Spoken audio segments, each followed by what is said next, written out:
Buenas noches. Vamos a dar inicio a la clase del día de hoy. Agradezco a todos por su dedicación para poder estudiar, aún a pesar de las dificultades que se presentan por el contexto de la pandemia, por el contexto también del trabajo, la hora también. Pero bueno, vamos a pedir también en este tiempo que Dios nos pueda ayudar durante este tiempo de estudio. Así que quiero pedir a hermano Leoncio.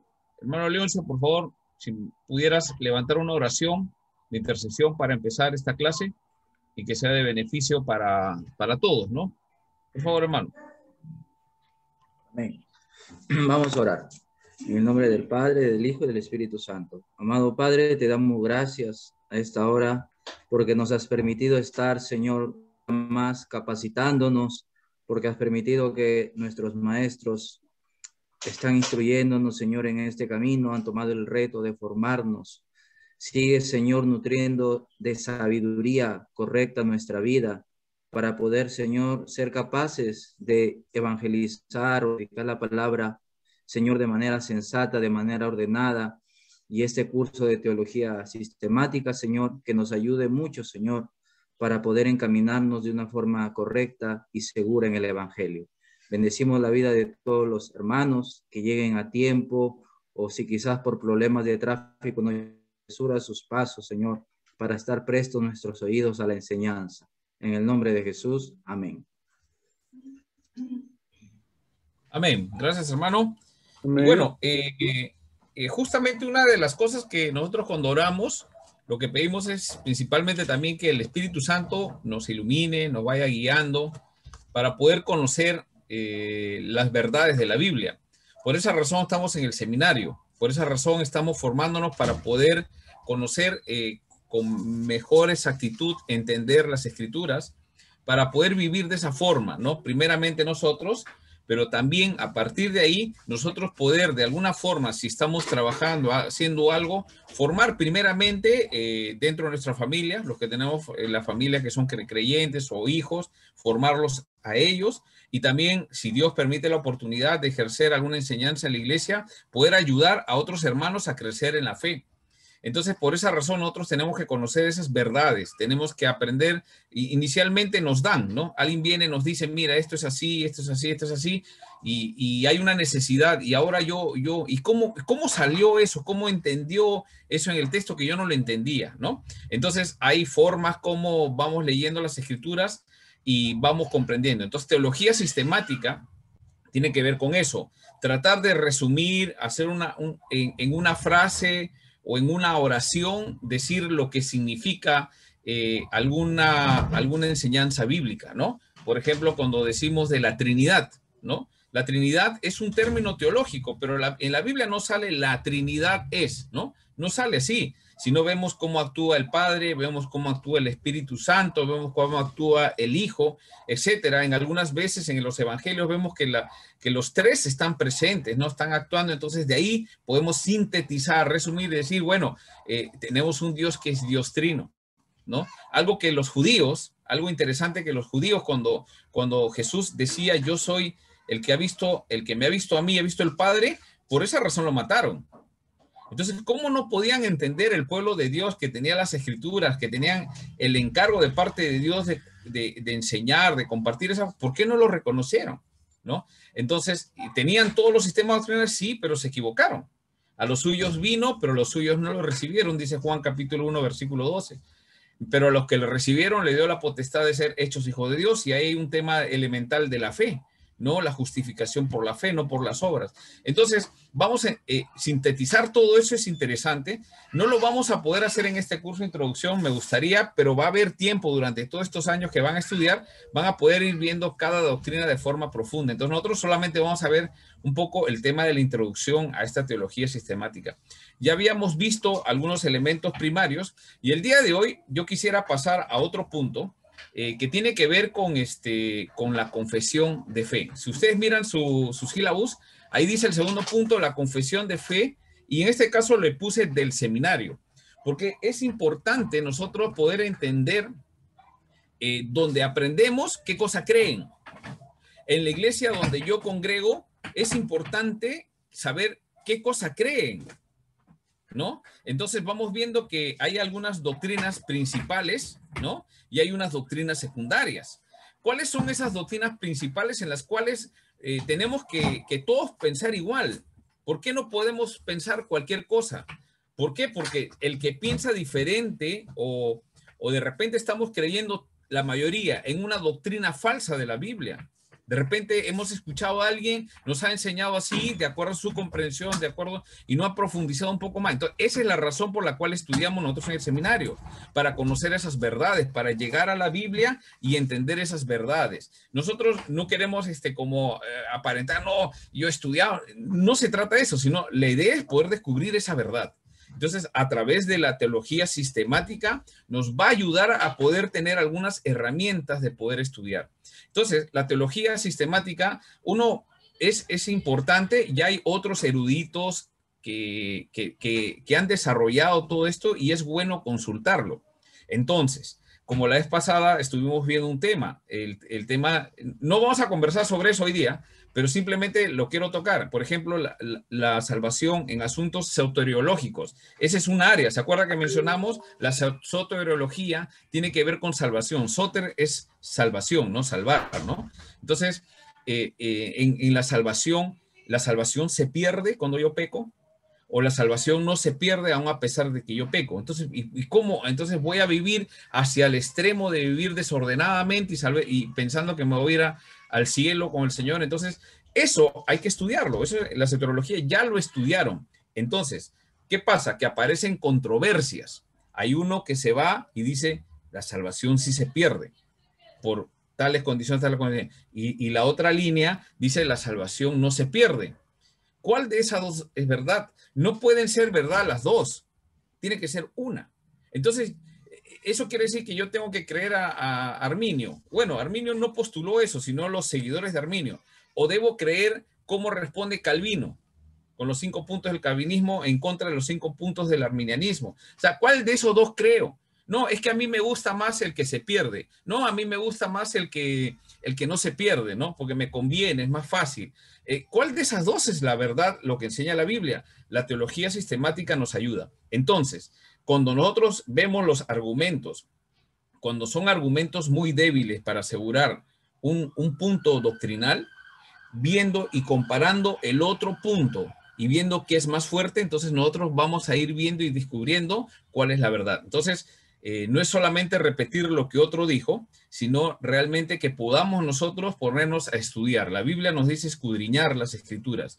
No podemos poner más de lo que dice, ni podemos quitar lo que dice. Tenemos que decir todo lo que la palabra de Dios dice. Entonces, hay asuntos, en este caso, la teología sistemática nos ayuda a poder sintetizar todos esos grandes temas que tienen las escrituras. Entonces, a partir de ahí, queremos ver un poco el tema. No sé si tú te has hecho la pregunta. Yo sé que todos los hermanos que estamos acá estudiando, todos son de iglesias presbiterianas de Jesucristo en el Perú, IP Cristo P. Yo soy IP Cristo P. He nacido en una iglesia IP Cristo P. No vengo de otra iglesia. Me convertí en la iglesia, uno de los primeros frutos de la iglesia, la Casa del Señor en San Borja. A partir de ahí empecé a formarme, pero eso no quiere decir de que a mí me han formado como soldado, tú crees esto y crees esto, no. Yo he podido ver las controversias, pero también he aprendido cómo utilizar herramientas hermenéuticas, exegéticas, para poder llegar, que ustedes también van a tener la oportunidad de aprenderlo en algún momento, y van a poder ustedes llegar a conclusiones más sólidas, no simplemente a mí me gusta esto, a mí me enseñó esto, mi abuelo me decía así, ¿no?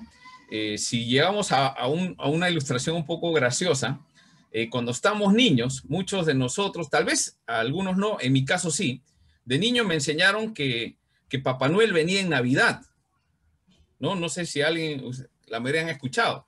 No sé si en sus casas, por ejemplo, en mi caso ya mis hijos ya desde pequeñitos están orientados acerca de eso, pero para mí fue una sorpresa cuando descubrí que Papá Noel no existía, ¿no? Y que el que me traía los regalos era mi mamá, mi papá, ¿no? Entonces, a veces nos enseñan esas cosas, ¿no? Lo digo en forma de broma, pero a veces recibimos lo que otra persona en su momento, con buena intención, nos quiso enseñar, pero que tal vez no profundizó. Entonces, ¿qué les anima a ustedes? A estudiar las Escrituras. A estudiar las Escrituras para encontrar cuál es la postura que tú vas a tomar frente a un tema bíblico, sea cual sea que veamos en las Escrituras, ¿no? Entonces, vamos el día de hoy para ver un poquito el tema, por qué es importante la confesión de fe. Y la confesión de fe, no estoy hablando de un tema de aceptar a Cristo, ¿no? Y hay otro elemento más. La confesión de fe tiene que ver con lo que yo creo. La confesión es lo que yo creo acerca de las verdades de la Biblia. ¿Qué creo? ¿No? Y hay doctrinas principales que no podemos discutirlas, ¿no? Acerca de la Trinidad, por ejemplo. La Biblia enseña claramente, no, pero yo no veo ahí que dice Trinidad. Entonces, como no dice, esas cosas debemos nosotros tenerlo con claridad, cómo se elabora una doctrina también. Entonces, eso es lo que vamos a ver el día de hoy con respecto a cuál es la confesión de fe del seminario que tú estás estudiando, porque eso va a influenciar. Eso va a influenciar. Una de dos. Se la crees sin estudiar y la haces fácil, y no discutes y a todo le decimos amén. Yo creo que no hay que hacer eso, ¿no? Con eso no quiero decir que estemos ahí en oposición diciendo esto no, no. A eso no estoy llevando. Lo que estoy llevando es estudiemos para que veamos que esa doctrina que nos están enseñando en la iglesia es una doctrina que está en las Escrituras, ¿no? Entonces, dicho esto, ¿cuál es la confesión de fe de la Iglesia Presbiteriana de Jesucristo en el Perú? En este caso, el seminario responde a una confesión de fe. ¿Alguien sabe cuál es la confesión de fe de nuestra iglesia y en este caso de nuestro seminario?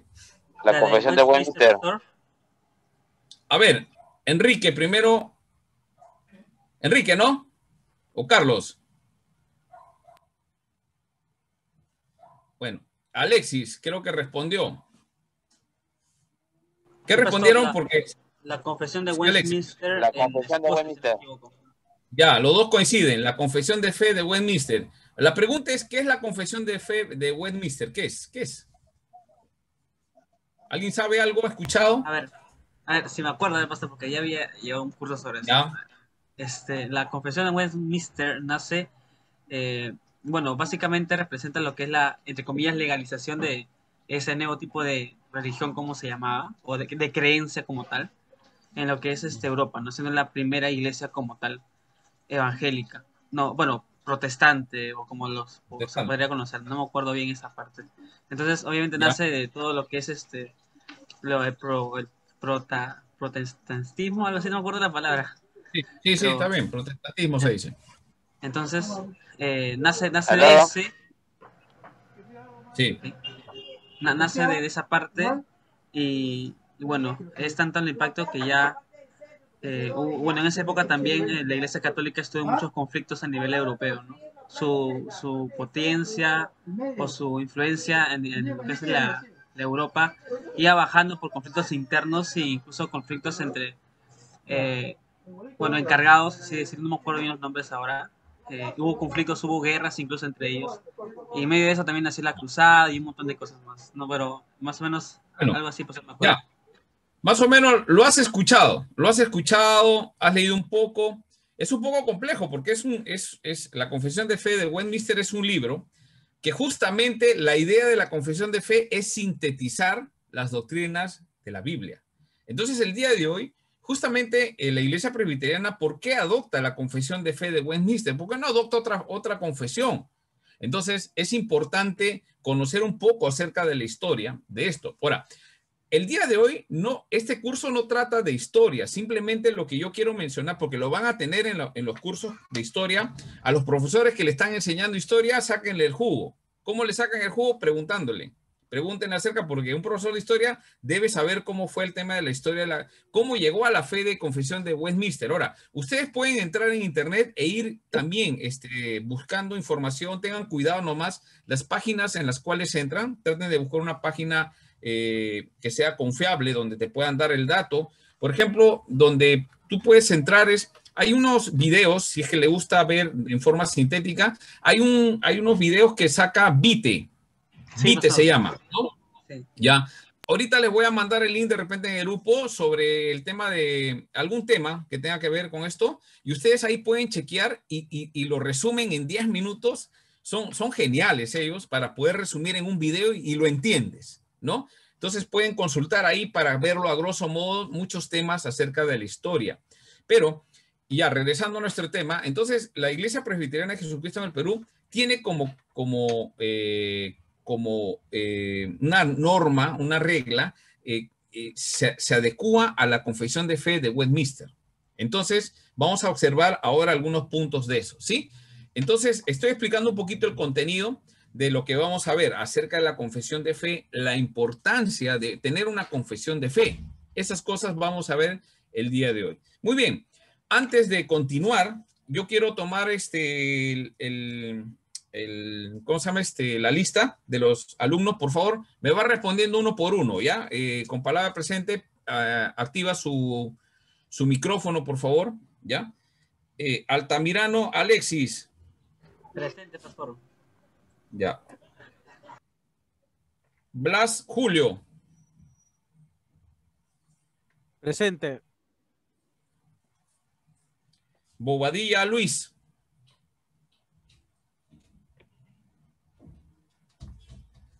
Presente, pastor. William.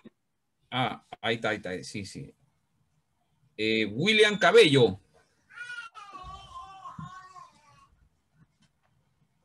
Wilson Chapa. César Chávez.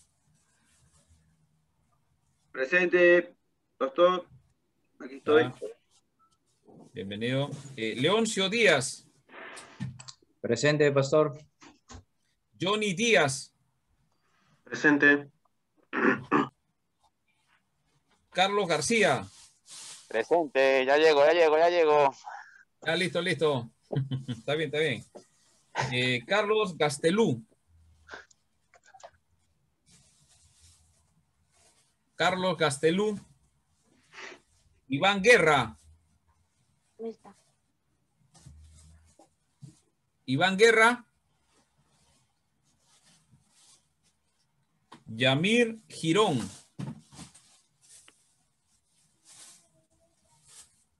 Henry González. Presente, pastor. Ya, ahí está Henry, listo.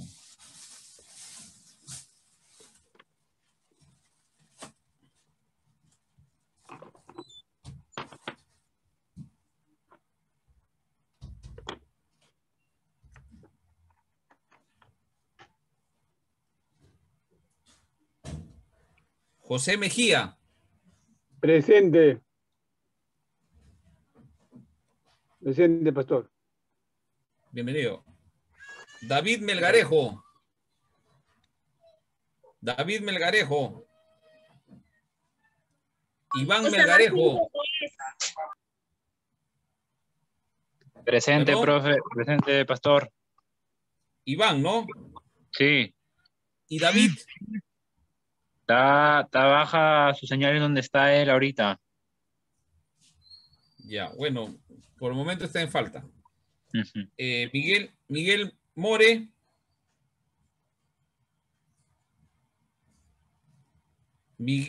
Miguel Arturo More. Leila Murillo. Presente. Juan Pando.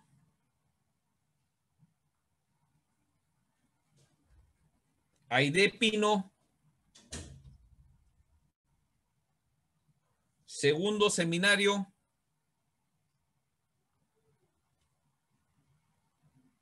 Jacqueline Ceballos. Presente, pastor. Daniel Seminario está en línea, pero... Estoy en línea, pastor, disculpe. Sí, veo. Daniel Seminario. La hermana pastor, Irene también disculpe. está. La hermana Irene. A ver, perdón. La idea es que tienen que responder, ¿no? Daniel Seminario, ¿está presente? Sí, ¿no? Sí, pastor, aquí estoy. Ya, listo. Acá te pongo que has participado. Después me dicen que ¿quién está? Aide. Pastor, sí estoy aquí presente, sino que no sé si es mi internet, pastor, o es de usted, o no sé, pero tengo la señal baja. Ya. Aide Pino, Presente, ¿no? pastor. Sí, pastor, presente. Aide Pino. Aide Sí, Pino pastor, es, ¿no? presente. Aide Ya, Pino acá para Rodríguez. ponerle, sí, para ponerle que ha estado presente, pues, ¿no? Pastor, ahí. Max Alba. Presente, maestro. Ya, bienvenido, alumno. José Figueroa. Presente. Está. Muy bien. Ya. En la segunda parte volveré a tomar la lista. De repente algunos ya han llegado, ¿no? En 2 partes vamos a hacer. Entonces, vamos a ver rápidamente el tema de la confesión de fe, ¿ya? La confesión de fe. ¿Por qué es importante una confesión de fe? Entonces, sería importante que cada uno de nosotros podamos tener este librito. Este librito es una copia de la Constitución, reglamentos internos, estatutos de la asociación y formularios de la Iglesia Presbiteriana. Es una copia, ¿no? Todos tenemos una copia de esto. Sería bueno que ustedes tengan una copia de esto, ¿no? ¿Por qué? Porque en una de las primeras páginas, el que tiene puede acompañarme, y el que no, pues, en todo caso, podemos solicitarle al pastor Timoteo que nos envíe una copia digital, ¿no? En PDF de este libro, debe tenerlo él, y poder que ustedes lo tengan. Ajá, ese es César, esa es. En la página 3, habla el primer capítulo 1, duración y domicilio. Habla de lo que significa nuestra iglesia y su domicilio, ¿no? Como el nombre y el domicilio. Y el segundo capítulo inmediatamente habla acerca de la declaración de fe. Sí, cuando uno va a una iglesia, es importante que tú te informes de la declaración de fe que tiene.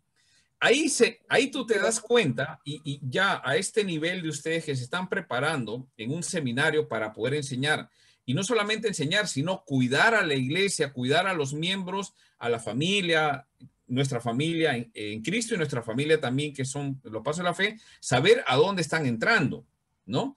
Después vamos a ver por qué razones, pero es importante que vean ahí, hay una declaración de fe. Entonces, los principios doctrinales de la IP Cristopel serán los siguientes.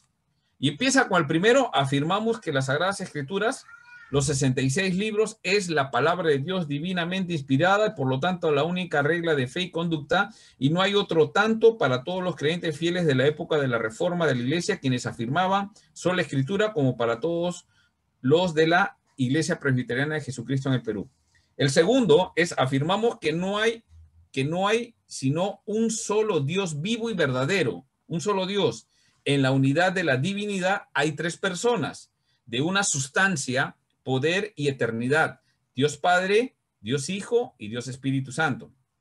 Y empieza ahí el resto. Entonces, acerca de Cristo también, ¿no? 100% Dios, 100% hombre, ¿no? Entonces, eso es importante.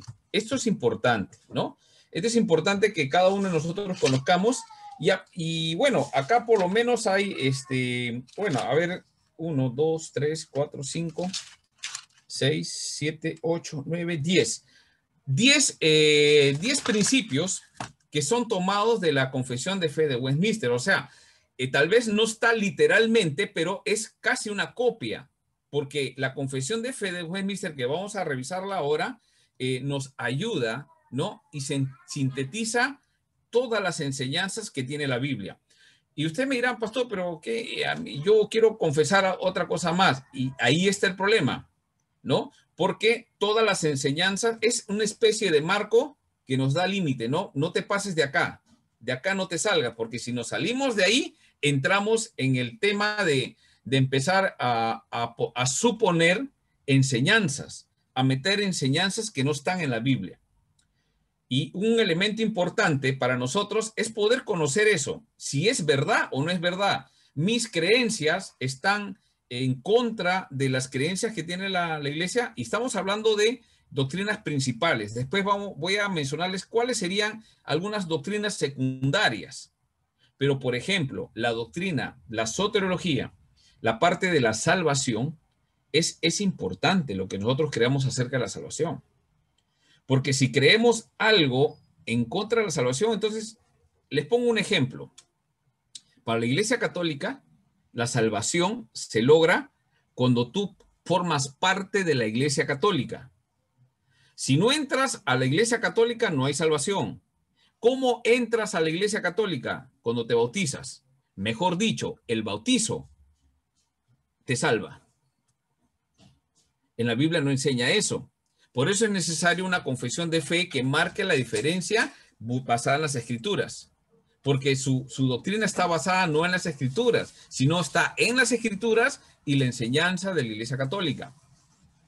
El magisterio y las bulas papales, etcétera, ¿no? No vas a entrar en detalles, pero ahí marca la diferencia.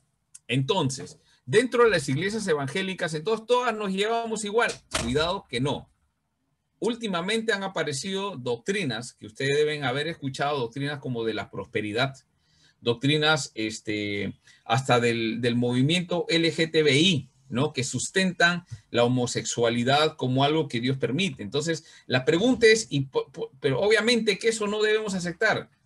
Justamente la confesión de fe nos ayuda a poder ver esas cosas.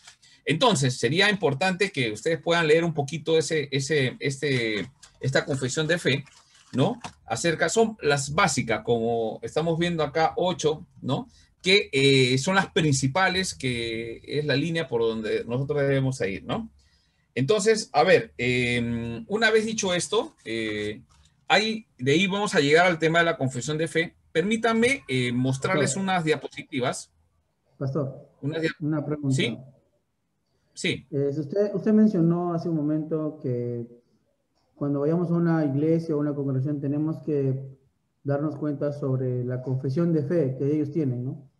Pero hay muchas iglesias que obviamente no cuentan con esa confesión. Entonces, podemos decir que esas iglesias no están bien organizadas o puede ser de repente un movimiento que está surgiendo. Sí. Mira, buena pregunta, excelente pregunta. Hay sitios, o sea, por ejemplo, tú llegas a mi iglesia, por ejemplo, en Casa del Señor. Entonces, de frente entra alguien, yo no entiendo, si no le digo, por si acaso mi confesión de fe es esta, no le decimos eso, ¿no?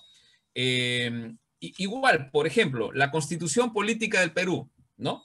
Nosotros somos peruanos. El Estado da por seguro que cada uno de nosotros como ciudadanos peruanos conocemos nuestros derechos que están en la Constitución. Sin embargo, a veces no conocemos nada de la Constitución. Algunos ni la hemos leído, la Constitución del Perú. ¿Estamos de acuerdo? Entonces, es nuestra responsabilidad conocer nuestros derechos y nuestros deberes. A veces aprendemos nuestros derechos porque otros lo reclaman. A veces aprendemos nuestros deberes cuando de repente nos equivocamos en algo y nos muestran que teníamos el deber de hacer esto.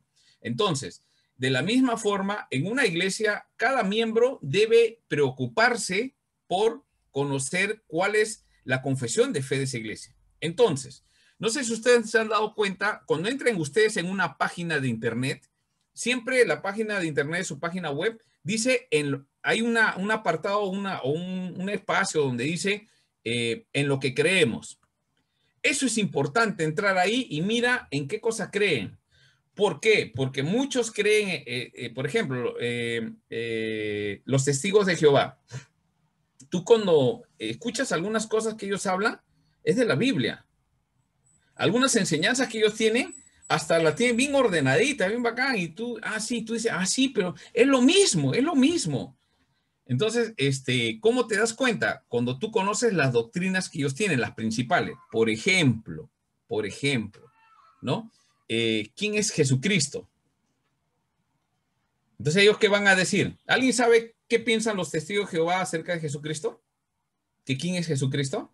Pastor, ¿alguien sabe? Piensan que Jesús es el ángel Miguel. Ya. La pregunta es, esa es su confesión de fe, es un ángel. Y si es un ángel, es una creación de Dios. Es un ser divino, dotado, todo lo que tú quieras, pero no es Dios, es un ángel. Un ser creado. ¿Te vas dando cuenta? Entonces, ¿qué dice la Biblia? La Biblia dice que es Dios, hecho hombre, la segunda persona de la Trinidad. El Hijo, el Cristo, el Salvador. Entonces, por más que ellos crean que, ellos dicen que es el Hijo de Dios, pero su fe está basada ¿en qué? En un ángel, en creación, no en Dios. O sea, el que murió en la cruz no fue Dios, fue un ángel que le decían Hijo de Dios. Entonces, ese no es el Cristo que enseña la Biblia. Esa enseñanza, esa doctrina, esa confesión de fe es importante. Entonces tú, por ejemplo, encuentras ahí, por ejemplo, un día quieres enseñar algo en la iglesia, quieres hablar cualquier tema de familia y encuentras que los testigos de Jehová hablan bien bonito de la familia, cómo cuidar a la esposa, y tú lo copias y lo pegas y lo repites.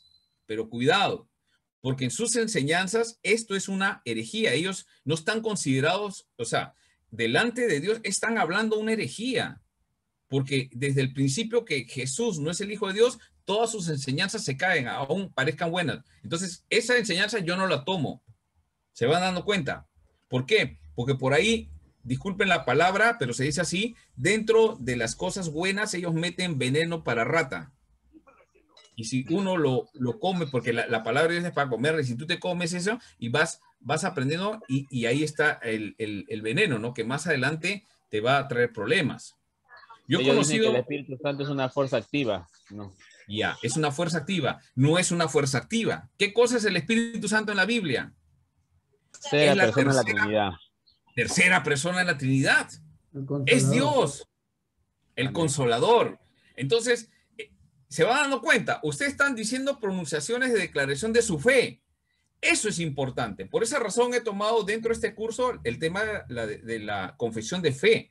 Y nuestra confesión de fe como iglesia está basada en la confesión de fe de Westminster. Alguno dirá, pero ¿por qué yo tengo que repetir lo que otros dijeron? ¿Por qué? Porque ya esto es, miren, aprendan este principio. Nosotros no vamos a descubrir la pólvora. Las doctrinas que nosotros tenemos ahora y que las sabemos y las sabemos mejor es porque ha pasado un periodo, unas etapas de la historia donde ya otros entraron y dijeron cosas y se reconoció que eran herejías, que eran cosas que decían que la Biblia no enseñaba. Por eso que existieron algunos sínodos, algunos lugares donde se reunía la gente para evaluar eso y evaluar la doctrina y declarar si el que lo postuló era una herejía o no. Entonces, muchas de las herejías que nosotros decimos en este tiempo, a través de la historia ya alguien lo dijo, lo postuló, pero se declaró como una herejía. Bueno, en ese tiempo, a veces cuando no retiraban la herejía, hasta los quemaban, ¿no? Menos mal que en este tiempo no nos queman, pero justamente eso es dañino. Lo peor que puede pasar en una iglesia es cuando hay doctrina falsa, cuando hay doctrinas falsas y principalmente las doctrinas de la salvación. Entonces, la confesión de fe tiene que ver con varias doctrinas, pero principalmente siempre tengan mucho cuidado con el tema de la doctrina de la salvación. Y la salvación, como nosotros sabemos, solamente está en Cristo. No hay otro medio. No hay alguien que pueda, un corredentor por ahí, una corredentora que sea una especie de intercesora para que le hable a Jesús acerca de mí. No, la Biblia no enseña eso. Es directamente en Cristo. No hay otra cosa, ¿sí o no? Efesios menciona en Cristo, en Cristo, en Cristo. Esa es la palabra que más se repite en Efesios. ¿Será por alguna razón? Por supuesto que sí. Entonces, el tema de conocer la declaración de fe es importante. Muy bien, ahora sí pasamos a nuestra diapositiva, la lección de hoy. Hoy día estamos en la lección 2, la declaración de fe del seminario, ¿no? En este caso es un seminario, pues obviamente para los estudiantes que vienen de las iglesias locales de nuestra iglesia presbiteriana. Muchos de ustedes ya conocen estas cosas, seguramente sus pastores les habrán enseñado, y si no, lo vamos a estudiar un poco acá, pero muchos ya lo habrán escuchado y van a poder tener la facilidad de poder entender algunas cosas o preguntar algo que no se entendió. Entonces, la declaración de fe del seminario es la lección de hoy día. Ahora, yo menciono rápidamente, hay declaraciones de fe protestantes más conocidas. ¿Cuáles son esas declaraciones de fe protestantes más conocidas? La Confesión de Fe de Augsburgo, 1530, la Confesión Escocesa de 1560, la Confesión belga, 1561, los 39 artículos de 1563, la Segunda Confesión helvética de 1566 y la Confesión de Fe de Westminster.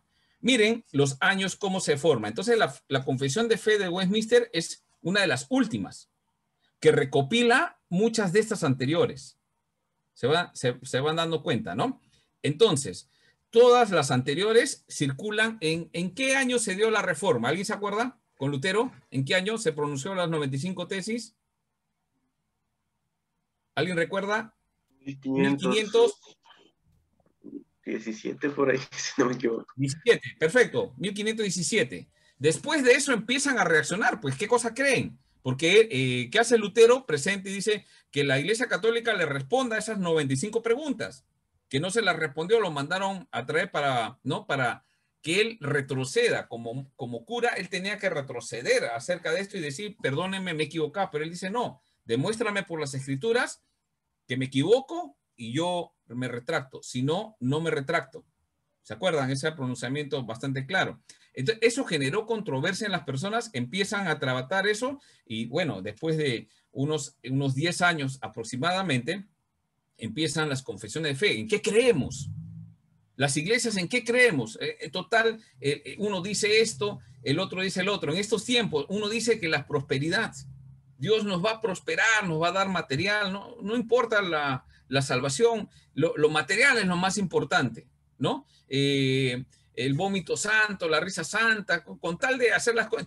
¿En qué creemos? Una declaración de fe acerca de la iglesia es importante para poder, ahora vamos a mencionar por qué es importante. Entonces, estas son las más conocidas y ahí ustedes van a poder ver algunas otras. Hay dos preguntas que yo quiero sostener en esta noche, en esta clase. ¿Por qué tener una declaración de fe? ¿Por qué? ¿Es necesario? ¿Por qué son tan importantes las confesiones de fe? Muy bien. Entonces, yo he encontrado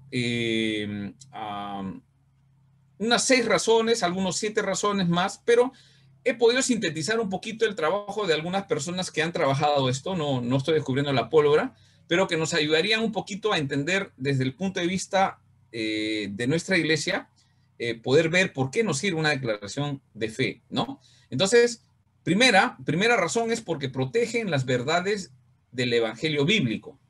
Protegen las verdades del evangelio bíblico, ¿no? Por ejemplo, la naturaleza trina de Dios, ¿no? La Trinidad, el pecado del humano, eso enseña la Biblia, la doble naturaleza de Cristo, 100% hombre, 100% Dios, ya lo van a tratar cuando lleven el curso de Cristología.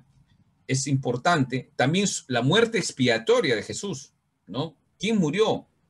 ¿Una persona murió o era un fantasma, como decían los gnósticos? Se apareció una especie de espectro que no tenía cuerpo. Lo veíamos, pero era un espectro. Mejor dicho, un fantasma. Eso lo creían los gnósticos. Fueron una de las primeras herejías que la iglesia que empezaba con los apóstoles y después de ellos, es una herejía que se enfrentaban ahí, ¿no? Que estaban atacando y que Juan empieza a luchar fuertemente. Primera, segunda Juan empieza a hablar sobre eso. La muerte expiatoria, ¿no? La resurrección. Algunos creían que era que había resucitado y empiezan a dar explicaciones acerca de eso, de cosas que no entienden. Sin embargo, por eso Pablo y los apóstoles empiezan a escribir cosas acerca de lo que tienen que hacer, de lo que tienen que creer, etcétera, etcétera, etcétera. Van a hablar del fin del mundo, de todas las cosas. Esas doctrinas están en la Biblia.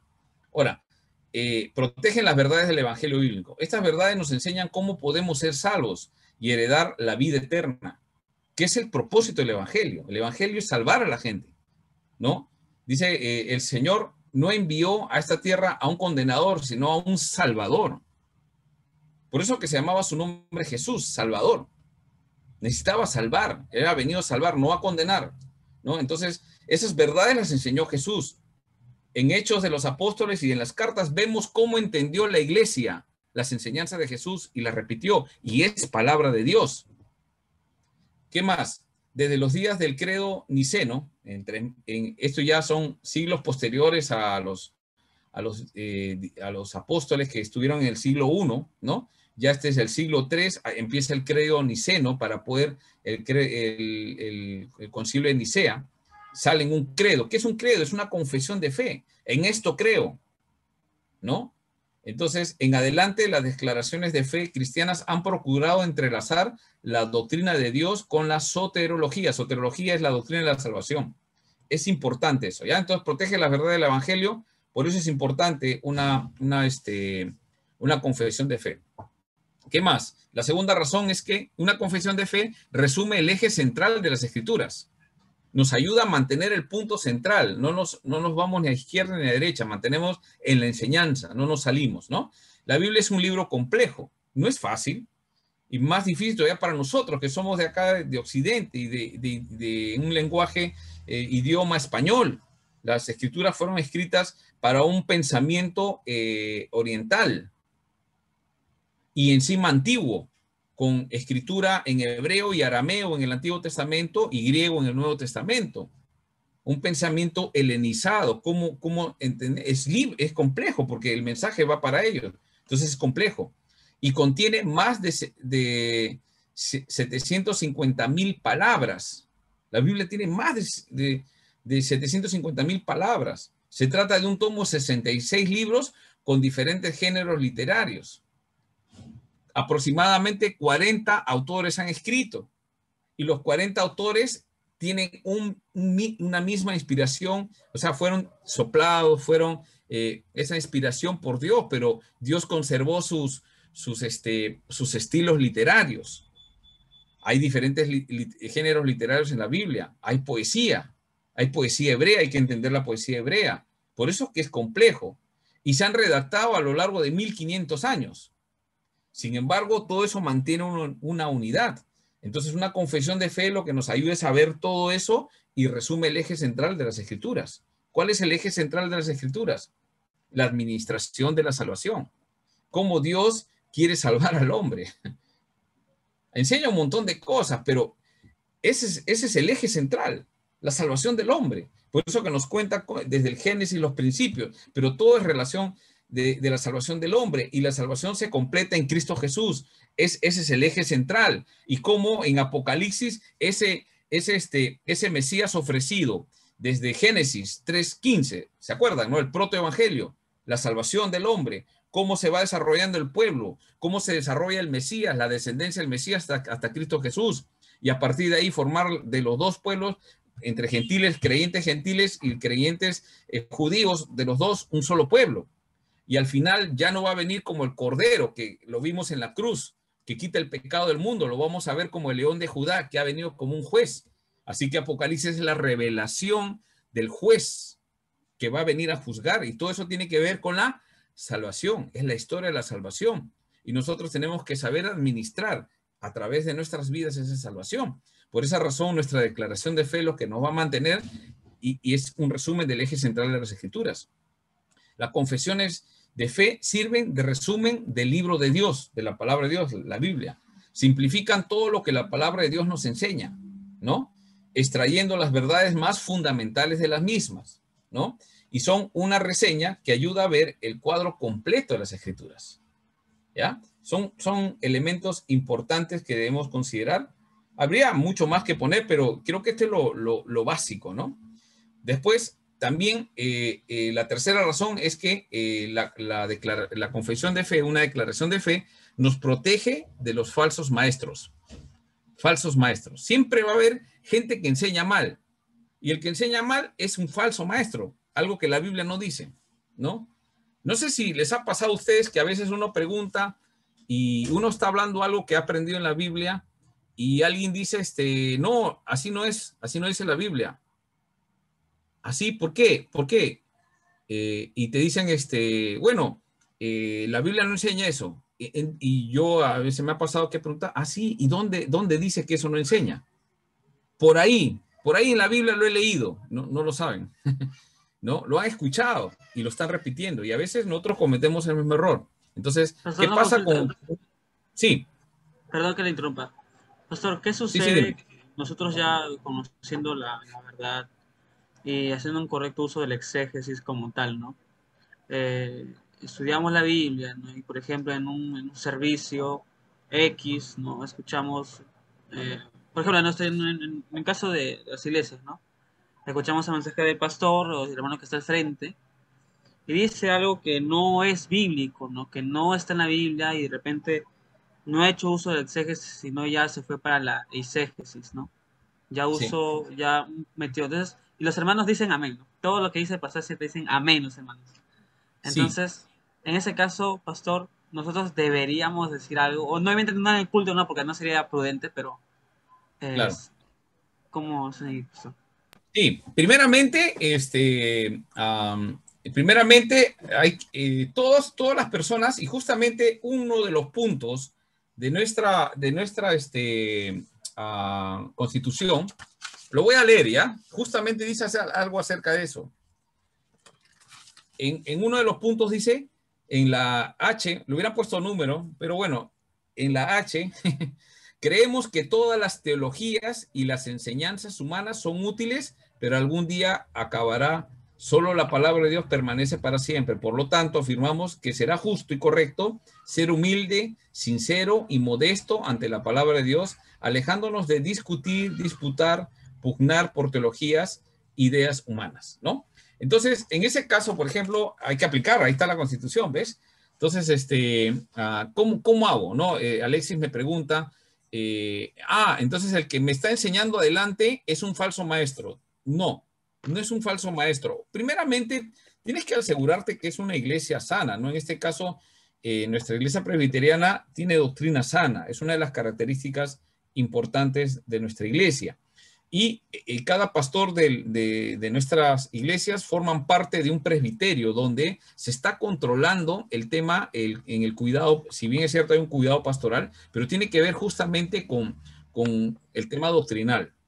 Entonces, por ejemplo, si algún miembro de la iglesia detecta una falsa enseñanza, ¿no? Y está enseñando algo que es falso, o primeramente puede conversar con el pastor y decirle por qué razón, porque de repente nosotros hemos escuchado y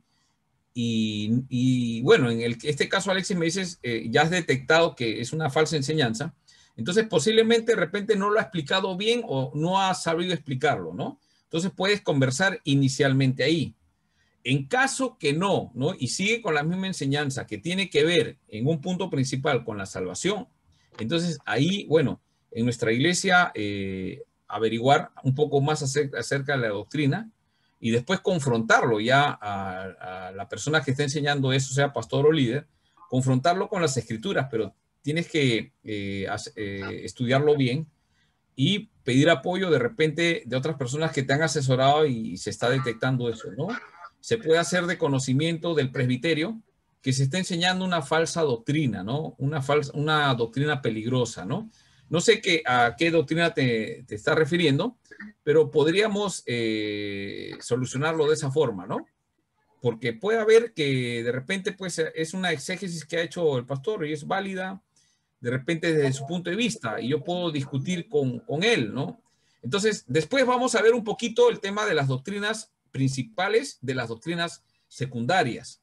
Después voy a explicar un poquito, ¿ya, Alexis? Hermanos, ahí un poquito. A ver, Carlos. Carlos, levántate la mano. Sí. Sí.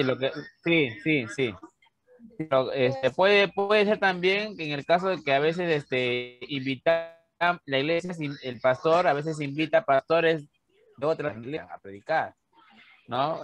Y por ejemplo, en una ocasión en Vida Eterna, el pastor invitó a un pastor que en su mensaje habló diciendo de que el adulterio era pecado si es que la persona tenía sexo, ¿no?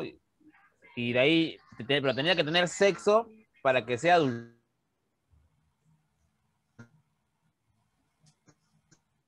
Carlitos, se entrecorta, ¿no? Ya. Sabemos que la Biblia dice que con solo... Sí, entonces es por la... Quizás también a veces traemos personas a la iglesia, ¿no? Que prediquen, porque X son pastores, dicen, ¿no? Sí. Pero... Hay que tener cuidado, cuando invitamos, ¿no? Ahora... Les falta preparación. Sí, Carlitos, se te escucha entrecortado. Espero, ya te entendí la pregunta. Bueno, el tema del adulterio no es una doctrina principal, aunque no podemos enseñar que que el acto es el pecado y el hecho de mirar o pensar en la mente no lo es, porque Jesús claramente enseñó. Entonces, frente a una enseñanza de Jesús, no hay discusión, ¿no? Tal vez ha querido explicar alguna cosa y se ha enredado, puede hacer, ¿no? Entonces, en ese caso, pues, con mucha humildad, de repente se puede conversar al final. Y si ya no va a regresar, ya pues ya mejor ahí nomás lo dejamos, tal vez, ¿no? Y quien lo invitó tiene que tener cuidado de no invitarlo, ¿no?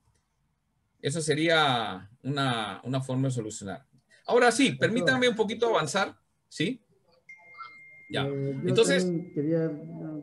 allá, a ver, dime, No, yo pienso que según el caso que puso el hermano Alexis, pienso que a veces pastores también caen en el tema de la exageración, ¿no? O de repente caen en el tema de la interpretación. Hay una palabra para eso, ¿no? Cuando quieren enfocar en algo, pero se desvían, ¿no? Y no dan el tema exacto.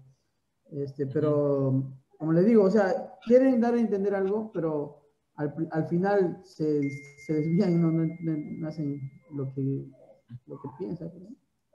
claro. Entonces, sí, o sea, pasa eso, o sea, todos en algún momento, cuando revisemos nuestros mensajes, a medida que vamos estudiando, nos vamos a dar cuenta que si hicimos un mensaje antes, cuántas herejías hemos dicho y nadie se ha dado cuenta, ¿no? Entonces, en los púlpitos se repiten muchas veces herejías cristológicas, cuando quieren explicar, por ejemplo, el que murió en la cruz. Cuando murió en la cruz, Jesús cargó todos los pecados y se separó de Dios. Entonces, pero Dios es uno, ¿cómo se separó? Entonces, cuando entran en cristología, se van a dar cuenta un poco más cuando hemos dicho un pequeño error y no hemos mantenido la atención. Ya, simplemente les pongo los chispazos para que estudiemos la palabra. Si ustedes han notado eso que sucede, ¿sabes qué es lo mejor? Prepararse bastante, leyendo bastante lo que otros han dicho en algún momento, ver el tema de la historia de las doctrinas. Van a tener también un curso de historia de las doctrinas, seguramente. Ahí lean, hay un libro de Justo González, son 3 tomos, son 3 librazos. Mi recomendación es que léanlos, adquiéranlos y léanlos. Ahí está toda la historia de la iglesia. Y vamos a ver que muchas de las cosas que se dicen ahora ya se dijeron algún día y que se declararon en herejía, pero que alguien lo está repitiendo, ¿no? En temas doctrinales principales, ¿no? Imagínense, si sucede a veces eso, las doctrinas secundarias, ¿no? A veces errores de apreciación o expresión también. Muchos de nosotros tenemos problemas para expresar algunas cosas y decimos algunas cosas y hay que tener cuidado también, ¿sí? Bueno, gracias por las intervenciones. Entonces, ¿qué hace una confesión de fe? ¿No? Nos protege de los falsos maestros, ¿no? Acá dice que el Antiguo y Nuevo Testamento advierte acerca de los falsos profetas, ¿correcto? ¿Estamos de acuerdo? Eso anuncia la Biblia. En los primeros siglos de la iglesia, varias sectas y falsas religiones querían acabar con el cristianismo. ¿Quiénes son? Los ebionitas, los gnósticos que antes mencioné, los apolinaristas. Eso ya es de la etapa de los padres de la iglesia, ¿no? Después de los apóstoles aparecen los padres de la iglesia, que son hombres que eran, muchos de ellos habían sido discípulos de los apóstoles, ¿no? Apolinario, ¿no? A los arrianos, los modalistas, Nestorio, los nestorianos, ¿no? Entonces, eso lo van a leer también en Historia de las Doctrinas. En los días de la Reforma se levantaron los socicianos. Todas aquellas corrientes heréticas negaban una o varias verdades centrales de la fe cristiana, ¿no? Entonces, una confesión de fe nos protege de esas enseñanzas. Ahora, vamos a verlo desde el punto de vista de hoy. Hoy, ¿qué enseñanzas están saliendo? Las más notorias, ¿no? La confesión positiva. ¿Es una enseñanza que enseña la Biblia? ¿No? Y la confesión positiva, de una forma interesante, la quieren relacionar con la fe, ¿no? Entonces, la confesión positiva muestra a Dios satisfaciendo los caprichos de los creyentes. ¿Qué hacen? ¿No? Atan. Cuando ellos quieren, desatan. Basados en textos bíblicos donde todo lo que harás, todo lo que ates en la tierra, lo atarás se atará en el cielo, todo lo que desates en la tierra será desatado en el cielo. Entonces, utilizan esos textos bíblicos para, ¿no? Confesión positiva, ¿no? Atan, desatan, declaran, ¿no? Decretan con prepotencia y ya no oran en humildad delante del Señor, ¿no? Y si ven a alguien que está orando así, no, no tienes fe, ¿no? Ahora, el evangelio de la prosperidad o la teología de la prosperidad, donde los más ricos son los que tienen más fe. O sea, los misios que somos. Si alguno está enfermo o pobre, es que le falta fe, no tiene fe, ¿no? Cosas por el estilo, ¿no? Por otro lado, el movimiento LGTB, en el nombre de Dios del Evangelio, levantando iglesias que celebran relaciones homosexuales, ¿no? Ya en algún momento en teología contemporánea seguramente van a ver este tema de las teologías que hay, ¿no? Por eso hace falta una buena confesión de fe para que sepamos cómo detectar a los falsos maestros. Entonces, una confesión de fe, que es una declaración de una teología sistemática, después vamos a ver también, nos ayuda, ¿no? 1 Juan 4:1 dice, amados, no crean a todo espíritu. Hermano, esto es importante, no crean a todo espíritu, sino prueben los espíritus para ver si son de Dios, porque muchos falsos profetas han salido por el mundo, ¿no? Hay que tener mucho cuidado de esta advertencia de 1 Juan 4:1. Muy bien. Una razón más por qué es importante la confesión de fe, nos da identidad, ¿no? Cuando estudiamos los grandes credos de la Iglesia Universal, por ejemplo, el credo niceno, el credo apostólico o el credo de Calcedonia y las confesiones de fe del protestantismo antes mencionadas, que hemos mencionado, nos sentimos identificados con la Iglesia Universal del Señor Jesucristo, ¿no? También vemos que la iglesia es mucho más grande que nuestra congregación local. Nuestra identidad no solamente está basada en nuestra iglesia local, ¿no? Hay otras iglesias también que son verdaderas, que están creciendo, que podemos compartir, aprender de ellos o ellos aprender de nosotros. No somos una isla, hay muchas iglesias. Eso es importante la confesión de fe, porque es ponerse de acuerdo con otros para mantener ciertas normas doctrinales. Formamos parte de un cuerpo que goza de dimensiones internacionales e históricas, ¿no? Hay muchas iglesias en otros países y hay muchas iglesias a través de toda la historia, ¿no? Una declaración de fe nos ayuda a apreciar las doctrinas tan valiosas defendidas por los siervos de Dios a lo largo de los siglos. Muchos hombres han muerto por defender las verdades de las doctrinas en la Biblia, y eso está sentado en una confesión de fe, ¿no? Mártires de la fe, por ejemplo, los apóstoles, ¿no? Después, en la época de los padres apostólicos, Policarpo, Justino, Ireneo, Ignacio, ¿no? Y otros que arriesgaron sus vidas sin perderlas, porque las arriesgaron en el tiempo de la Reforma, y a través de la historia, Atanasio, Wycliffe y Lutero mismo, ¿no? Él no murió, pero estuvo a punto de morir arriesgando su vida, ¿no? Entonces, y uno más nos ayuda también, una confesión de fe nos ayuda a la hora de estudiar la Biblia. Es una herramienta interpretativa a la hora de leer la Biblia. Nos sirve como una guía, ¿no? Es una guía, ¿no? No, en sí, una confesión de fe no es la palabra de Dios, pero es una guía que nos basa de una interpretación de la Biblia. ¿Estamos de acuerdo? Pues no es inspirada. Eso es lo que hay que entender también, que la confesión de fe, ¿no? Pero está tomada de las escrituras, de la Biblia, y eso sí está inspirado y nos enseña, ¿no? Como dice acá, nos sirve como una guía. Según Ireneo, hay que leer la Biblia a la luz de la analogía fide, la analogía o la regla de la fe, porque la escritura no puede contradecirse a sí misma. Esto es importante, ¿no? ¿Qué verdades están incluidas en la regla de fe? Por ejemplo, Dios es el creador. Eso enseña la Biblia. Cristo es el Dios, hombre redentor, el Espíritu Santo, el que habló a través de los profetas y anunció todo lo relacionado con la muerte expiatoria y resurrección de Cristo, y el Hijo de Dios ha de volver por segunda vez. Ahora, ¿qué significa esto? Por ejemplo, una pregunta para todos que estamos acá, antes de continuar con esta de acá. Una pregunta. ¿Las escrituras de quién hablan? De Jesucristo. Jesucristo. Una pregunta. Muy bien.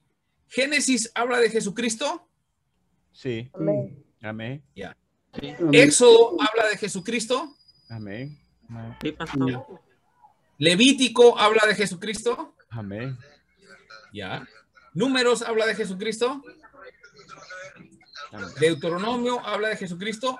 Esos libros son la ley, la Torá. Jesús dijo, la ley habla de mí. Ahora, los profetas, ¿de quién hablaban? De Jesucristo. Los libros históricos, ¿de quién hablan? ¿A dónde apuntan? A Jesucristo.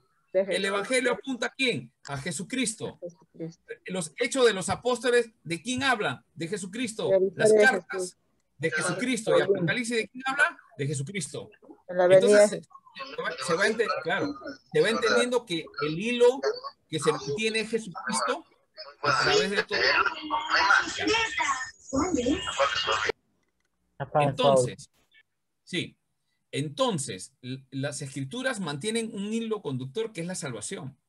Entonces, a través de todo eso, tenemos que mantener eso, ¿no? Por ejemplo, cuando interpretamos un texto, el rey tal, ¿de quién habla? ¿Por qué se menciona ese rey en relación de Jesucristo? Era un rey que continuaba el linaje de Jesucristo, la fe que iba a venir, la fe de Abraham que se iba a cumplir en bendición a toda la familia de la tierra. ¿O era un rey que estaba siendo de tropiezo para el pueblo de Dios? Los reyes, el faraón, ¿qué función cumplía? Entonces, ¿qué pasa? La historia de la salvación va corriendo. Entonces, una confesión de fe nos ayuda desde ese punto de vista a ver cómo actúa, o sea, la persona de Cristo, cómo actúa Dios, la creación acerca de todas esas cosas. ¿Estamos bien? De ahí continuamos para no perder el hilo que estamos haciendo. Uy, ¿dónde nos quedamos? Ya.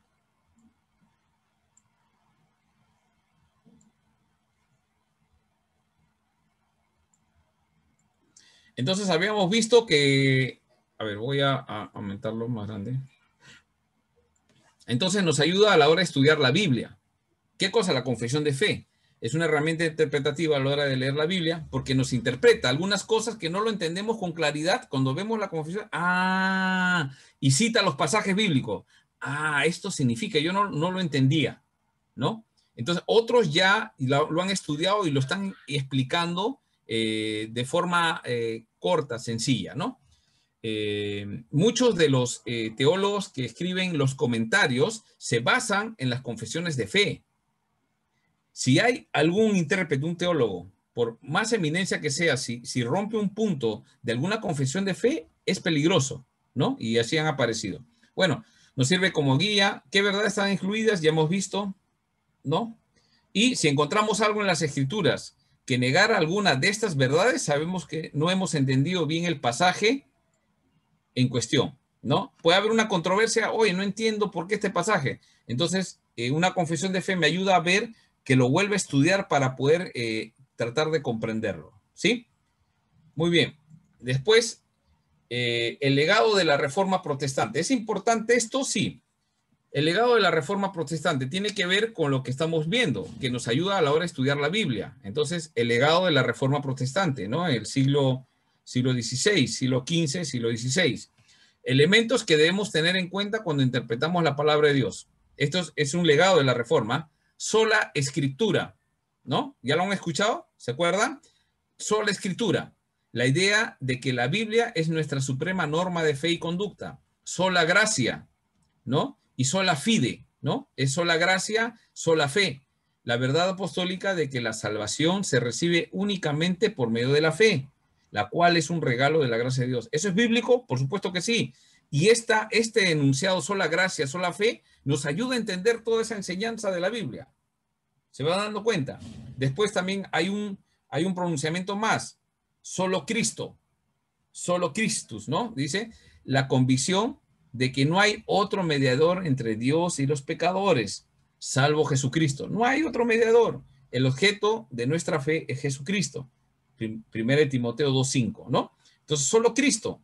No hay una corredentora, no necesito otro libro, solo Cristo. Jesús es el camino, la verdad y la vida. Nadie viene al Padre si no es medio por él. Muy bien. También, soli deo gloria, ¿no? Hemos escuchado que a veces repiten como soldaditos, repetimos soli deo gloria. ¿Qué cosa es eso, pastor? Soli Deo Gloria es la gozosa noticia de que solamente Dios ha de recibir toda la gloria por sus poderosas obras de creación y redención, ¿no? Ahora, si nosotros consideramos este marco doctrinal, ¿no? Que se mantienen en estas solas, las 5 solas se le dice, sabremos leer la Biblia con fidelidad al Evangelio. ¿Nos va a ayudar? Sí, como una guía, ¿no? No es esa palabra inspirada, pero nos va a ayudar esa confesión de fe porque es una síntesis de todas las enseñanzas de la Biblia. Y por último, creo que es importante una confesión de fe porque protege la membresía de la iglesia, ¿no? Antes de recibir cualquier prospecto miembro de nuestra iglesia, o sea, esto quiere decir alguien que va a entrar a nuestra iglesia local, resulta necesario enterarnos de cuáles son sus creencias, ¿no? Entonces, si la persona no está de acuerdo con las doctrinas cardinales del cristianismo, las principales, ¿no? No puede formar parte de la membresía de la iglesia. ¿Sabes por qué? Porque siempre va a estar discutiendo lo que dice la Biblia, ¿no? No, que eso no se escribió así. Empiezan a acomodar y trae problemas, ¿no? Entonces, a la hora y eso es importante porque una confesión de fe protege la membresía de la iglesia, ¿no? Ahora bien, habría que distinguir entre las verdades claves de la fe cristiana y las doctrinas secundarias, ¿no? Una declaración de fe debe centrarse en lo esencial. Eso es importante. Doctrinas principales, doctrinas secundarias, ¿no? Acá vamos a ver. ¿Qué podría ser un asunto secundario? Algunos dirán, pastor, ¿cuál es una doctrina secundaria? ¿Cuál es una principal? Ya hemos visto cuáles son las principales, ¿no? Por ejemplo, una doctrina secundaria, a diáspora se le dice un término teológico que utilizaron ahí, pero bueno, es un asunto secundario, una doctrina secundaria. Por ejemplo, si los dones espirituales siguen vigentes o no. Tú has visto muchas personas que discutimos el don de lenguas, está vigente, no está vigente, algunos lo niegan. ¿Sabes qué? Esa es una doctrina secundaria. No hay que estar discutiendo por esas cosas, ¿no? Si alguien cree que está vigente, está bien. Porque en su caso, de repente se está dando a alguien que tiene don de lenguas o no tiene don de lenguas. En otra iglesia, no, pero ¿por qué hablan don de lenguas? Déjalos que hablen su don de lenguas, ¿no? Ahora, ¿qué podemos nosotros regular? Si hay algún intérprete que hable, ya conocemos lo que dice la enseñanza bíblica, si hay alguien que puede interpretar ese don que está hablando, el que está hablando en lenguas, si hay un intérprete, que lo hable. Pero si no hay intérprete, debe mantener en silencio, ¿no? Eso es como se norma. Pero hay discusiones acerca de eso, no hay que discutir, porque es una doctrina secundaria. Si se da en una iglesia, no necesariamente se da en la otra iglesia. Otro. Hay personas que hay que celebrar la Santa Cena todos los domingos o no, ¿no? ¿Por qué una vez al mes? ¿Por qué cada 2 meses? ¿Por qué empiezan a pelear? No, que se tiene que hacer todos los domingos, si no, no estamos en comunión con Dios. Entonces es una doctrina, es una enseñanza secundaria. Cada iglesia sabrá cómo aplicarla, ¿correcto? ¿No? Se debe celebrar otra con vino o jugo de uva. Eso es lo que le iba a decir. Eso no es una doctrina secundaria, no hay que pelear, no, que por qué ponen vino, que ese es del mundo. No hay que discutir, ¿no? Si el que lo hace, déjenle que lo hace con vino de licor, pues, ¿no? Y el que lo hace con jugo de uva, está bien, pues, ¿no? No hay que discutir por esas cosas, son doctrinas secundarias. Ahora, otra cosa, si Cristo vendrá antes o después del milenio, ¿no? Y están discutiendo, sí, podemos conversar para ver cómo mejoramos nuestra concepción acerca de esto, pero no vamos a estar discutiendo, peleando. Es una doctrina secundaria. Ojo, la salvación sí no es secundaria. La Trinidad y aspectos de Cristo, esos no son secundarias, ¿no? Ahora, otra enseñanza. Si hay que cantar himnos o canciones más modernas en el tiempo de la alabanza en la iglesia local, ¿no? Entonces, algunos dirán, pues hay que los presbiterianos un poco de alguna procedencia exacta, dice que hay que cantar himnos y salmos. Otro cántico no está mal, ¿no? Y si es con instrumentos, peor. Entonces la pregunta es, ¿hay que discutir con los que utilizan instrumentos o cantan cánticos más contemporáneos? Hay que discutir, no, esa es una doctrina secundaria. El que no quiere, que no lo haga en su iglesia, pero no debe negar al otro que lo está haciendo en el otro lado. No hay que discutir por esas cosas, ¿no? Y tampoco vamos a ponerle en tela de discusión ahora. la iglesia local necesita abrazar las doctrinas fundamentales del Evangelio. Si uno negase la doctrina de la Trinidad o la resurrección literal, y cuando pongo resurrección literal de Cristo es que Cristo resucitó con cuerpo glorificado. Eso, si alguien nega, no puede tener parte en la iglesia del Señor. Cristo ha resucitado y ha resucitado con cuerpo glorificado. Ha vencido a la muerte. Ya conocemos todo. Esa es una doctrina principal, ¿no? Una buena declaración protege la iglesia local. Se van dando cuenta, ¿no? Entonces, ahora, hasta acá creo que vamos avanzando un poquito. Vamos a entrar. Quiero ver la hora. ¿Qué hora son? 8:17. Tenemos hasta 8:30, ¿no? Me avisan, por favor, Max, avísame, por favor. De repente me mando hasta las 2 y después van a decir que pastor no, un abusivo, nos tiene ahí. Ya, me avisa 8:30. Pero ¿por Muy qué bien. yo, pastor? No, sí, pues para que no te duermas. Ya, ¿qué es la confesión de fe de Westminster? ¿Qué es la confesión de fe de Westminster? Hemos hablado mucho acerca de eso. Yo quiero definirlo brevemente. He tomado algunos conceptos, no son personales, son que he podido leer y los he revisado y los he filtrado acá. Entonces, ¿qué es la confesión de fe de Westminster? Es un breve resumen teológico apologético. Tiene esa característica, es resumen teológico, pero apologético. Apologético tiene que ver con defender la fe, las enseñanzas, las doctrinas que están en la Biblia. Por eso que es apologético, teológico y apologético, porque esa es la confesión de fe. Nace en un sentido de diferentes posturas teológicas. Hay que dar un pronunciamiento teológico defendiendo las verdades de la Biblia. Esa es la idea de la confesión de fe, ¿no? Entonces, apologético del credo cristiano. Credo es lo que cree la iglesia, cada cristiano, la iglesia cristiana protestante calvinista. Ojo, la fe de Westminster responde a las enseñanzas de Calvino, promulgado en 1646, ¿ya? Entonces, es una de las últimas confesiones que está bien trabajado y basado en muchas de las enseñanzas de Calvino, ¿no? Ahora, la recoge, ¿qué más? La confesión de fe de Westminster recoge la ortodoxia doctrinal de las iglesias reformadas nacidas del movimiento calvinista en Gran Bretaña, ¿no? Calvino es de otro lado, pero llega su influencia hasta la Gran Bretaña, ¿no? Inglaterra, todas esas zonas de ahí, cuyas raíces históricas están en la doctrina expuesta por Juan Calvino durante el siglo XVI en Ginebra, Suiza, ¿no? Entonces, aunque se hizo primeramente para la Iglesia de Inglaterra, la confesión de fe de Westminster permanece como un estándar subordinado de doctrina para la Iglesia de Escocia y ha influido sobre las iglesias presbiterianas de todo el mundo, ¿no? Por eso que nosotros ahora tenemos esa...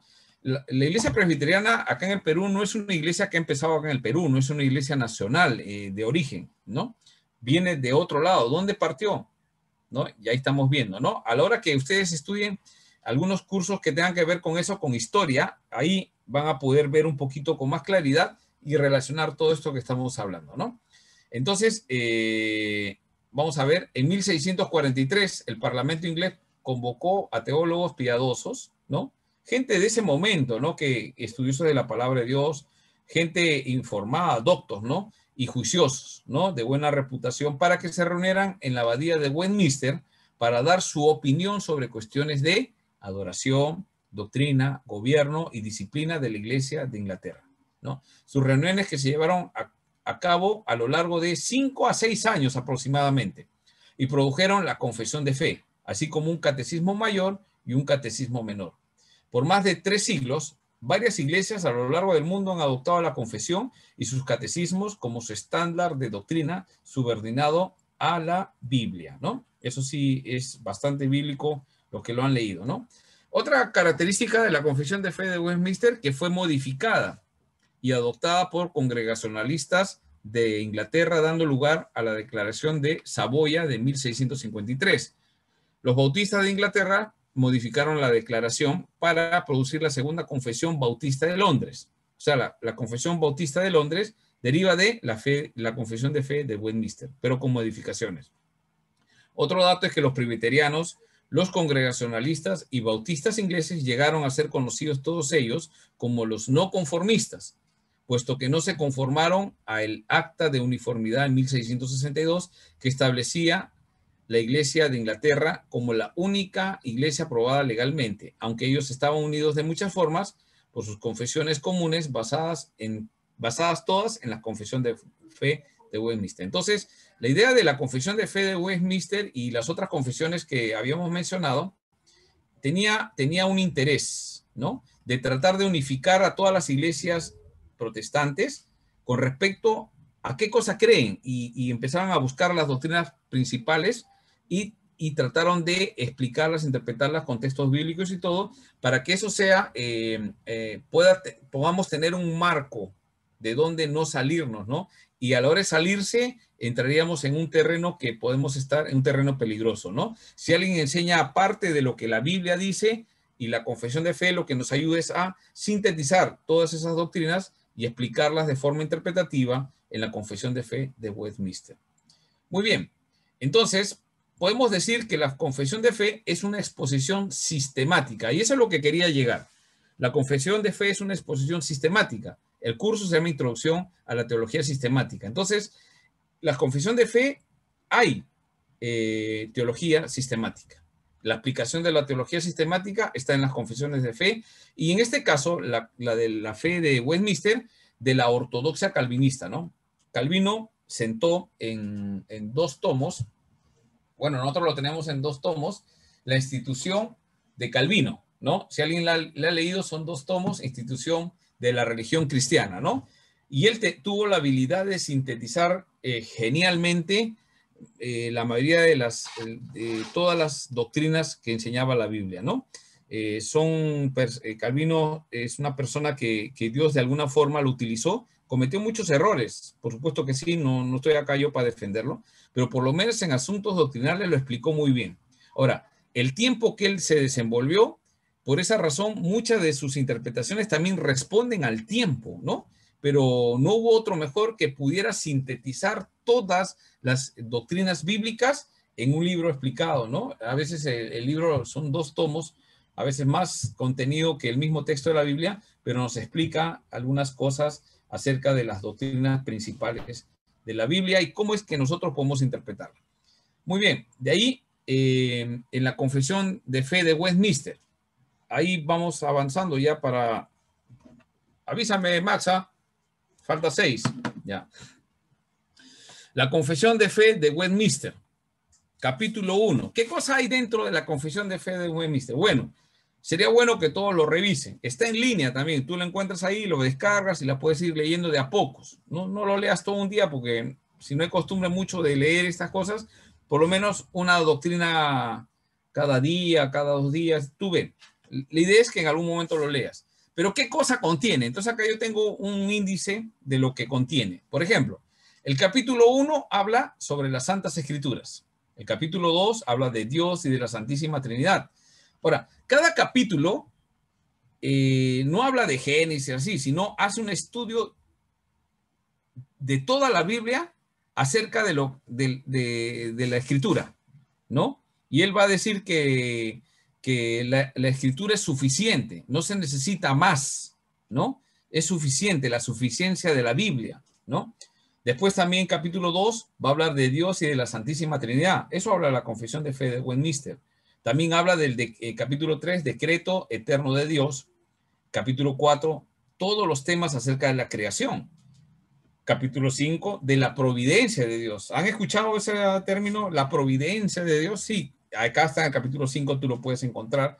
¿Qué dice acerca de eso? Capítulo 6 habla de la caída del hombre, del pecado y de su castigo, ¿no? El capítulo 7 habla del pacto de Dios con el hombre. Capítulo 8, de Cristo el mediador. También se habla del libre albedrío. ¿Tú has escuchado hablar del libre albedrío? Bueno, capítulo 9 de la confesión de fe de Westminster te lo va a explicar. Y ya está en español, obviamente, ¿no? Como tú ves acá, yo lo he copiado del índice de ahí. Y tú lo lees en español y lo entiendes, ¿no? Del libre albedrío, del llamamiento eficaz, de la justificación por la fe, de la adopción, de la santificación, la fe salvadora, ¿no? Por ejemplo, los que quieren, la fe se pierde o no se pierde. entra al capítulo 14 y vas a hablar acerca de la eficacia de la fe salvadora. Te va a dar todos los datos, los textos bíblicos. Ya tienes un avance de estudio y empiezas a leerlo y a compararlo, ¿no? Después, ¿qué más? Capítulo 15 habla del arrepentimiento para vida, ¿no? Algunos piensan que el arrepentimiento es parte del hombre. No es parte del hombre. Es un regalo de Dios. Ese arrepentimiento lo dice la Confesión de Fe de Westminster, ¿no? Lo interpreta como la Biblia lo dice correctamente. Capítulo 16 de las buenas obras, ¿no? Y va a mencionar que las buenas obras no son las que salvan. Lo que salva es la fe. Por eso empieza el capítulo 14 acerca de la fe. ¿Y qué tienen que ver las buenas obras? Es el resultado de una fe verdadera. 17. Va a hablar de la perseverancia de los santos. ¿Cómo es que Dios, a los que ha elegido, los persevera? ¿Por qué tú no te has ido de la iglesia? ¿Por qué estás perseverando? Otros se han salido y van y se pierden. La clase anterior mencionaron acerca de eso. Pero tú, bueno que malo, estamos ahí medio cojeando y por ahí animados, por ahí que a veces que queremos dejar las cosas, pero nos volvemos a animar. ¿Qué cosa pasa? Lee la perseverancia de los santos. ¿Qué dice la Biblia acerca de cómo Dios hace que nosotros perseveremos en los caminos de Él? ¿No? Por eso el pasaje bíblico que dice, la obra que Dios ha empezado en nosotros, la continuará hasta el día de Jesucristo. ¿Qué significa eso? Que Dios hace que yo persevere en los caminos del Señor y me mantengo en esa santidad que Él ha elegido. ¿Qué me impulsa eso? No, porque yo soy súper cristiano. No somos súper cristianos. Necesitamos todo, viene de Dios. Ahí explica la perseverancia de los santos. 18. De la seguridad de la gracia y de la salvación. Me gustaría que en algún momento vamos a ver el tema de si la salvación se pierde o no, haciendo un poquito de teología sistemática. Vayan leyendo este capítulo, el capítulo 18 de la seguridad de la gracia y de la salvación. ¿Hay seguridad de la gracia? La confesión de fe dice que sí hay seguridad en la salvación, no se pierde. Léanlo, ¿no? Capítulo 19, de la ley de Dios, de la libertad cristiana y de la libertad de conciencia, ¿no? 21, de la adoración religiosa y del día de reposo. ¿Por qué no guardamos el sábado? Ahí está la respuesta, ¿no? Ah, pero mejor yo lo busco en internet. Bueno, mejor búscalo acá, que está sistematizado, es mejor y es más seguro. ¿Qué cree la iglesia? Este es interesante, que nosotros adoptamos la confesión de fe de Westminster porque representa lo que la Biblia dice. Capítulo 22 de los juramentos y de los votos lícitos, del magistrado civil, del matrimonio y del divorcio. ¿Quieren saber del matrimonio y del divorcio? Ya, ahí está, capítulo 24. ¿Qué enseña la Biblia acerca de eso?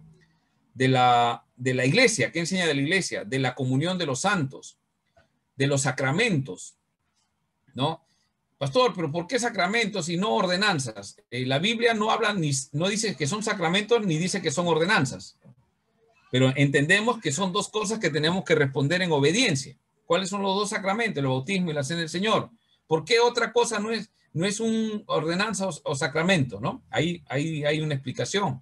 Va a hablar del bautismo, de la cena del Señor, de la disciplina eclesiástica, de los sínodos y concilios, la muerte y la resurrección, ¿no? ¿A dónde me voy cuando voy a morir? Ahí está la explicación. La resurrección, ahí está la resurrección y del juicio final. Entonces, son todas estas cosas que contiene la confesión de fe de Westminster. Muy bien. Ahora sí, exacto, hemos llegado a 8:30. Y estoy seguro que hay preguntas, ¿no? Y lo más seguro es que no sé qué responderles, tal vez con algunas preguntas que tengan, porque tal vez no podré responder, pero las que sí sepamos acá y pueda responderle en la segunda parte, después de las 8:30, después del descanso. ¿Está bien? ¿Está bien? Preparen ahí sus preguntas y empezamos a tratar un poquito todos estos temas en la hora y media restante. ¿Está bien, hermanos? Amén, amén. Listo. La hora ya de pues, la... Sí, un lonchecito para... Si alguien tiene, bueno, como última palabra en esta parte, sería bueno leer esta confesión de fe. Cuando leí esta confesión de fe, aprendí varias cosas que no las podía entender y ahí está sintetizada, interpretada con textos bíblicos, ¿no? Y se puede entender, ¿no? Es un trabajo que ya alguien ha hecho. Y no solo lo ha hecho solito, sino lo ha hecho con varios especialistas, ¿no? De ese tiempo, ¿no? Y empezaron a ver las escrituras, compararon las herejías de ese tiempo, ¿no? Para poder ver en dónde estaba el error, ¿no? Entonces encontraron ahí y bueno, obviamente esa confesión de fe que ha venido después de un proceso, ya se sienta ahí y nos ayuda a poder entender las doctrinas que están en la Biblia, pero sobre todo, ¿cómo lo han hecho esa confesión? Han utilizado teología sistemática. Ese es el punto de nuestro curso, ¿no? Entonces, gracias hermano por este tiempo. Vamos a descansar un rato.